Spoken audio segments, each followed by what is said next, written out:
Hit with probably the third worst electric storm we've had. Connecticut in the dark. We didn't see somebody for about 18 hours after the storm came and went. The race to restore power. I want them to feel the sense of urgency that we felt when there's an outage. After Isaias, a state of emergency. The tropical storm carving out a path of destruction, uprooted trees, torn up homes, and shattered lives. I didn't know what happened. I thought either a bomb went off or something I never heard. The Fox 61 News at 10 starts right now. And we begin from corner to corner. Roofs ripped off homes, trees smashing into cars and property. A state of emergency officially declared in Connecticut. We want to thank you for joining us on the news at 10. I'm Aisha Bowe. And I'm Ben Goldman. The cleanup effort is well underway tonight, and it could be days before life returns to relative normalcy for most people here in Connecticut.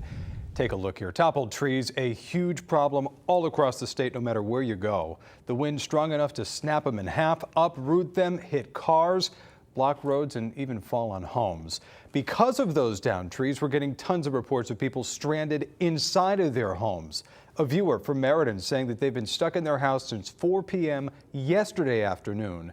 2 trees falling on their driveway on Yale Avenue. They claim they couldn't get a hold of Eversource or police to remove those trees and down wires right in their front yard. The wind whipping strong gusts during the height of this storm yesterday. Look at that tent blow right through a yard. This was in West Haven. The homeowners sending us that moment. The tent took flight. And take a look. Sky 61 giving you a sky-high view of more damage in West Hartford. Wind speeds, they're reaching between 40 and 60 miles per hour in parts of the state. Yesterday, leaving a trail of destruction all behind. Now, Isaias turned deadly in Connecticut. We are learning more about that victim tonight. He is being identified as 66-year-old Raymond Schultz. We know he was hit and killed when a tree fell on him and during the height of the storm. Police say it happened on Andrew Mountain Road, and the victim driving when he came across the tree limbs in the roadway. Police say now when he went to go move them out of the way, he was hit and killed by another falling branch. And take a look here. Some trees falling down on power lines. More than 700,000 people were without power at some point. Governor Lamont calling this one of the worst outages the state has seen. And still at this hour, Eversource and United Illuminating reporting more than a combined 670,000 outages. Efforts to restore the state now underway, but it could be a multi-day effort. We, of course, tonight have team coverage for you of the cleanup efforts. Our crews are still surveying trees and lines down all around the state. But first, we want to start off with our coverage with Chief Meteorologist Rachel Frank. Rachel. And we're focusing now on moving forward and all of the people that maybe don't have electricity and maybe don't have AC. A lot of folks are asking when we're going to cool things back off again. And it will be a little cooler tonight, a little bit more comfortable with the humidity starting to drop. And I think we get a break in the action tomorrow from temperatures around 90 degrees, but it doesn't last too long, which we'll show you in just a moment. Right now, temperatures are in the 60s to around 70 degrees out there. If there is one little silver lining to the fact that a lot of folks don't have power, and we'll say little because I know it is a pain. Christopher Graham showing us this picture from Portland. He said no power, well, no light pollution. You can get a really beautiful shot of the sky tonight and kind of enjoy the stars. And a special shout out to all of the line crews that are out there tonight working really hard while we sleep to get all of our electricity restored. Comfort scale right now, it is humid, but by the time you wake up tomorrow morning, it's not bad and maybe even borderline comfy out there, so we'll take it. Just wanted to show you this for a moment for a change. Wind speed is calm. Yeah, we like it that way after what we dealt with at this time yesterday. Low temperatures tonight dropping back into the 60s for the most part. But look at this, Stafford, you're lucky tonight. 58 degrees, 59 for an overnight low temperature in Litchfield. Tomorrow, partly cloudy skies. We start off with temperatures in the 60s. As we head towards lunchtime, we'll see numbers around 80 degrees with high temperatures climbing into the lower to middle 80s as we head through the afternoon. I do think clouds will increase a bit as we head through the day. Eventually, it may turn mostly cloudy as we head through the afternoon. Slight chance for a sprinkle, but overall we're talking about nice weather for the line crews, again, that are going to be out there working, or people out there working to just clear debris from the roads as well. A better chance for a couple showers on Friday. We're going to time that out for you, plus talk about the heat that follows. Your full forecast coming up in just a bit, Aisha. All right, Rachel, thank you. And to give you perspective on these outages tonight, here's how Isaias stacked up with other storms. Take a look. The storm is just behind that infamous October snowstorm in 2011, Irene in 2011 as well, and Gloria in 1985. For power outages, Isaias just beating out Superstorm Sandy back in 2012. Governor Lamont with strong words for Eversource tonight, saying he wants them to feel the urgency. I want them to feel the sense of urgency that we felt when there's an outage. I want to make sure that we put every person we can on the table. Eversource says they are doing what they can, but power restoration could still take time. And right now we want to get you to Fox 61's Carmen Chow, who joins us live from Wethersfield tonight. Carmen. Aisha, I'm on Wolcott Hill Road where you can tell it is pitch black, but as soon as you drive down this road, one thing you'll run into is this ginormous tree behind me that's been uprooted and fell onto the road, and luckily it didn't fall back or it would have crushed one of the homes you're looking at there. Now, these are just thousands of people across the state still living in the dark, and tonight Governor Lamont is demanding more urgency from Eversource. This is electricity. This is life-giving to people. Governor Lamont empathizing with the 700,000 people who remain in the dark, a day after Hurricane Isaias ripped through the state Tuesday afternoon. To Eversource's credit, we've got already 200,000 people back up, and that's not good enough for me. Lamont criticizing Eversource for spending hundreds of thousands of dollars into modernizing its grid, but none of that is showing. To be blunt, I don't see much progress made for all the investments we made in terms of hardening, strengthening, and modernizing our grid. One of the towns hardest hit, where 90% of its residents lost power, was Essex. Senator Norm Needleman believes crews should have pre-positioned themselves days in advance, knowing how bad the storm would be. They can't pull people because of COVID from the east and from the south, so now they're totally reliant on people coming from the north, and they completely misunderstood and underestimated this storm. The governor is asking the state's utility regulator to conduct an investigation into both Eversource and United Illuminating. He is asking PURA a number of things. First, to consider whether the utilities were adequately prepared and have the resources they need to handle large weather events. Second, to evaluate their response and whether it met regulatory and statutory requirements. Third, determine whether their investments went towards their outage response system. And lastly, to determine whether civil penalties should apply. I want to make sure that we put every person we can on the table to make sure we're taking care of this. I don't want any excuses, and we're going to do some assessment. Fox 61 was told the chairman of Eversource, Jim Judge, was in a meeting with Lamont but refused to come out to answer questions during the news conference. Instead, their president, Craig Hallstrom, came outside. There's no utility in a country that would staff to handle this type of magnitude of storm. Several years, you'll see our reliability has actually increased, last year being the best year ever for Connecticut. Lamont says the state will be getting help from crews in New Hampshire, Vermont, and Canada. He's also activated the Connecticut Guard to help clear trees and roads, something he wants done by the end of this week.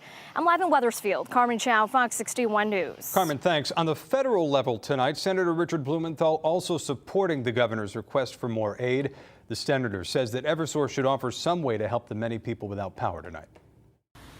Eversource apparently failed. It failed to prepare properly and stage the repair crews, and it failed to put power back in people's homes as they deserved and needed.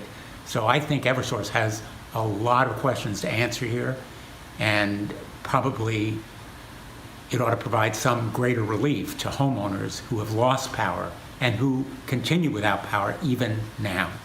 If you or someone you love falls into that category tonight, if you're still without power, there are many ways that you can get in contact with your local power company to let them know.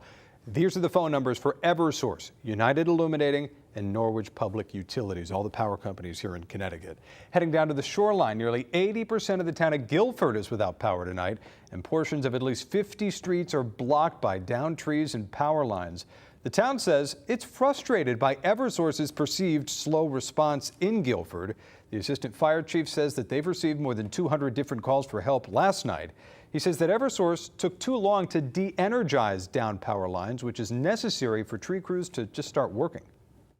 Another public utility like Southern Connecticut Gas Company, I think they're mandated by the state that an emergency happens that they're going to be on scene within 10 to 15 minutes. Eversource says that they had to prioritize some other towns first, but the town of Guilford is concerned that the blocked roads could pose a risk to first responders on the way to other emergencies. And the cleanup along the shoreline continues tonight. United Illuminating has restored power to about 38,000 customers so far, although about 86,000 remain without power this evening. Our Dave Puglisi is in New Haven with the latest on the cleanup efforts. Dave. Aisha, Tropical Storm Isaias was only tropical in the name. Those strong winds took down over 200 trees in the city of New Haven, like the one behind me. They covered over half of those covered and blocked roadways. And it's going to take the people of New Haven and the surrounding communities days to clean up the mess. From the sounds of yesterday to today, the cleanup is on. It felt like it was a tornado. 3 trees came down in Bob Bucci's front yard, courtesy of Tropical Storm Isaias. The power to his house and the intersection in front of his home have been out for over 24 hours. Even with utility crews hard at work in front of his home, it still could be some time before his power comes back. Possibly 4 o'clock tomorrow evening. That was one report. Another one was we heard maybe 2 weeks from now. City officials in New Haven are saying it could take a few weeks or more to return power to the city. At one point, 12,000 people were without power, over double the outages from Hurricane Sandy. This was a mega tropical storm. There was major damage. Major damage to homes, major damage to electrical infrastructure. Even damage to the police department. Part of the server room went down, as well as their ability to receive calls from 911 for a brief time. That became a significant issue for us because we could not understand if people were trying to call 911 and we weren't getting the information. The City of New Haven and United Illuminating had crews out all evening to clear high-impact areas to allow for easier travel in the city. At one point, 128 roads were blocked or partially blocked by debris. The city is asking for patience from residents as they address all the issues. The kind of impact that we've seen around the city, the kind of power lines that have been down and trees that have been down, this is going to take quite a long time for us to address, and it's very, very important that the public understands this. New Haven officials say that the libraries are open in case you need to charge your electronics. They will also be providing ice to people in need to be able to keep their medications cold, and that will be coming from the Emergency Operations Center. And now also, if you are here in the city of New Haven, again, they are asking for your patience, and if you do have any debris that you cleaned up during the storm, you can leave it on your sidewalk beginning, not your sidewalk, but on the side of your road beginning Monday, and crews will come by to pick up some of that to help with the cleanup. Right now, live in New Haven, I'm Dave Puglisi, Fox 61 News. Dave, thanks. Continuing our tour around Connecticut now, the areas of both West Hartford and Hartford hit really hard by power outages and storm damage. Fox 61's Zania Maldonado joins us live, continuing our team coverage tonight from Hartford with what the cleanup effort is looking like there tonight. Zania. Ben, we're here at Bushnell Park, where yesterday dozens of trees came toppling over, but it's also where crews spent hours earlier today trying to clean up the debris. But I mean, just take a look behind me. They clearly have a long way to go. Temperatures hitting 90 degrees Wednesday, not making it easy on those left without power throughout Hartford.